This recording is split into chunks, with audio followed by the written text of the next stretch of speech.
Mapema mwaka huu ulitangaza kuhamia Chama cha Mapinduzi CCM kutoka chama cha upinzani ambacho kilikuangusha chini kwenye uchaguzi uliopita. Nini kilikusukuma?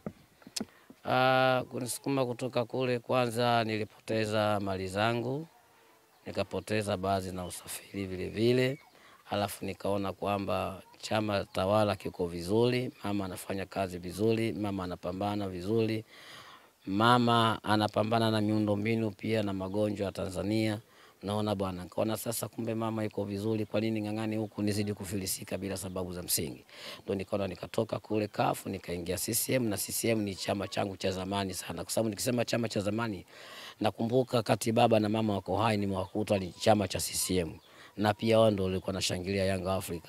Kwa maana mimi najiita kwamba mimi ni CCM long time. Unaona bwana? Ndio maana nikaona hata bora nirudi tena kule kwa baba na mama kama kawaida. Yes, lakini baada kuona kazi nzuri za mama iko vizuri sana, pamoja na unamfuatia nyuma yake vile vile. Unaona. Mipango ipoje kwa siku za hivi usoni? Una mpango kurudi kwenye kinyang'anyiro? Kwa sasa mimi nabaki kama msanii. Naona bwana, kwa sasa nabaki kama msanii na nabaki kama mshabiki, bibi nabaki kama ni mwanachama wa CCM. Unaona bwana. Sitaki tena kujishughulisha na masuala ya siasa, mara si nini si na nini, hapana. Huko kwanza nimestop, nimetulia, lakini nimebaki kama mwanachama. Naona bwana, nabaki kama msanii. Naona bwana, kitu kama hicho.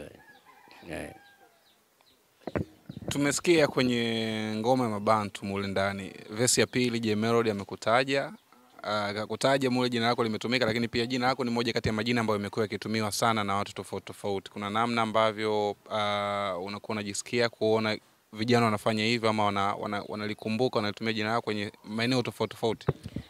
Inakuwa mimi mwenyewe najisikia vizuri, nasikia raha kwa sababu na mimi na tasnia yangu inazidi kupanda zaidi. No, hata wakiniona kimya kimya hivi sionekani kwenye media fulani na nini, lakini sometimes wakisikia jina langu limetajwa na baadhi ya msanii Kingwendu na nini, na kuwa najisikia vibaya tu kama watanitukana. Matusi sio vyema, so maungwana, lakini kama hivyo wananipromote vizuri tu ni vizuri. Vijana waendelee kufanya hivyo na kunitaja jina langu, kwa sababu ndio walisi wangu wao. Nitaondoka duniani, Mungu atanichukua, lakini wale ndio watakuwa ndio walisi wangu. Wao ndio washabiki wangu, wananitaja kwenye nyimbo zao. Ni vizuri sana, kikubwa ni hicho, wanitaje vizuri tu na tena sipokuwa vibaya matusi. Yes. Umerejea tena kwenye tasnia kwa sasa?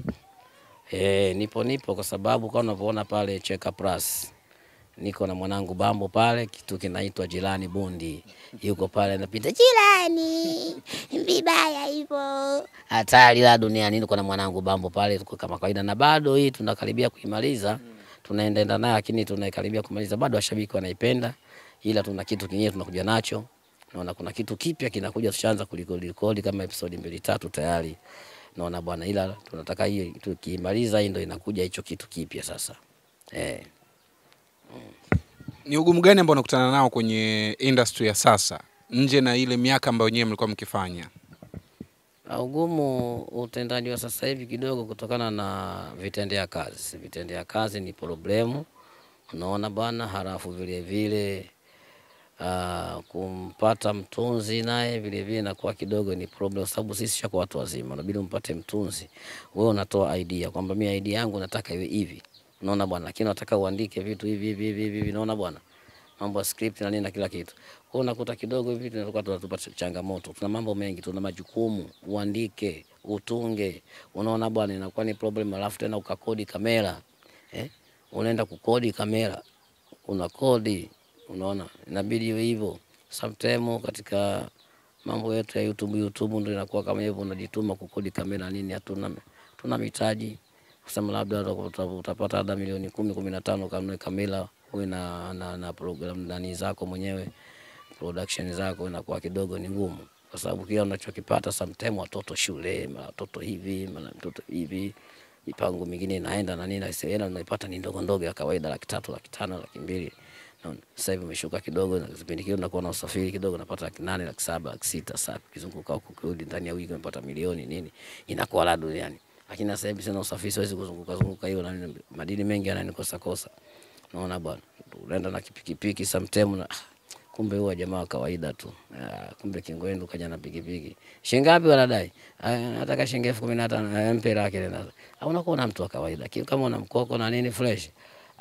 Mbona la duniani mwanangu. Lakini anyway ndio hivyo. Kuna ugumu fulani ndio huo nilikwambia kwamba kidogo kamera ukitendea kazi kidogo itakuwa vinatupa ugumu, inakuwa changamoto sana kwa sisi sasa hivi. Unatamani kuiona ndoa ya Zuchu na Diamond? Zuchu na Diamond ndoa yao. Natamani kuiona ama natamani kwenda kushuhudia? Natamani kwenda kushuhudia vyote. Natamani kuona na kwenda kushuhudia. Yes. Bado kuna ugumu lakini kwa wale kwa mmoja kupeleka posa kwa mwenzake ili kusudi iliweze kutimia. Washauri nini kama mtu mzima? Sasa ugumu mimi sielewi huko, wao wenyewe watajua watafanyaje, lakini masuala mimi kama mtu mzima nasema kwamba siwezi kuingilia mapenzi yao. Unaona bwana, siwezi kuingilia mapenzi yao na siwezi kuingilia katika maisha yao. Unaona bwana, wao wenyewe wanavyoona basi itakuwa ni, lakini natamani kuwa kama wataoana basi na mimi niwepo kwenye ndoa. Yes. Vijana wale na neno lako ni tiba pia kwao kwa ajili ya kuweza kuwaepusha na mabala mengine ya duniani. Hapo unasimama kama mzazi. Unasimama kama mzazi sawa, lakini sasa ni vema kama wataoana inakuwa ni vizuri. Unaona bwana, ni vema pia wakakubaliana wote wawili, wakiwa pamoja wakubaliane, lakini kama kutakuwa na msukumano na nani inakuwa sio vema. Lakini kama kutakuwa na makubaliano baina ya watu wote wawili inakuwa ni vizuri, na pia Mwenyezi Mungu anapokea baraka namna hiyo. Ndoa ni baraka sana. Unaona bwana, ndoa ni sunna kwa Mwenyezi Mungu. Sasa kama watakuwa wamekubaliana vizuri basi itakuwa ni vyema, itakuwa ni vizuri sana. Jambo la heri kweli kweli. Bambo vipi? Naona amerudi tena kwenye game na ana moto sasa hivi, anapata mashavu baadhi ya matangazo na vitu kama hivyo. Yupo niko naye hapo karibu. Najua kupagala bwana, ukiishi vizuri na watu vizuri mikosi yote inaondoka. Unaona inakuja raha tu duniani. Bambo yupo vizuri na mambo yanaenda fresh sana, na ndio kama unavyomuona anapata matangazo na nini. Nimemshauri mwanangu tukae Mbagala, tuko pamoja hapo karibu la duniani, tuna enjoy, tuna nenepa tu. Hatuna shida, hatuna njaa. Maisha yanaenda, show tunapata nyingi za kutosha, tuna nini, maisha yanaenda safi na mambo yetu yanaenda vile vile. Hatuna njaa wala nini. Naona tuko fit. Jirani yangu yuko hapo la duniani. Na kipita hapo lazima nisalimie, bwana mkubwa bali yako, bwana umeamkaje bwana wewe? Bwana vipo? Mwanangu sana Bambo. Bwana nashukuru sana, na machache kwa Watanzania ambao wanakutazama kupitia mahojiano haya. Kwa kweli kama mnavyoniona hapa Kingwendu, mimi ni msanii mkubwa safi na long term, lakini kumbukeni kwamba watu wengi wanasema labda Kingwendu ana hela, labda Kingwendu utajiri. Hapana, kwa sababu pindi tunaanza tulikuwa hatuna mameneja. Unaona bwana, lakini baadaye tukana mameneja wakatufanya vibaya mameneja. Unaona bwana, wakawa wanatumia maisha yetu kwa maisha yao wao. Ndio maana tukawa tunapata hela ndogo ndogo mpaka sasa hivi tunakuja tumejitahidi kujenga vijumba vyetu kidogo kwa kawaida tu tunaishi, lakini kiutajiri kusema tajiri kama vile Mondi kama nani na kwa hatuna utajiri wa hivyo. Unaona bwana, tuko kawaida, tuko mono sana. Unaona bwana, ndio maisha yetu jinsi yalivyo.